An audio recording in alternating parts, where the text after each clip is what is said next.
প্রাথমিক শিক্ষাটা যতটুকু গুরুত্ব পাওয়া উচিত, যেমনটা করা উচিত তেমনটা হয় না।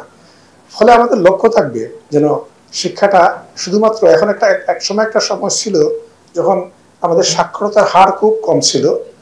আমাদের শিক্ষার একদিক দিয়ে উন্নতি হয়েছে, আমাদের অবকাঠামোগত অনেক উন্নতি হয়েছে, ফলে সাক্ষরতার হার অনেক বেড়েছে, আমাদের শিশুরা বিভিন্ন রকম শিক্ষা প্রতিষ্ঠানে যাচ্ছে।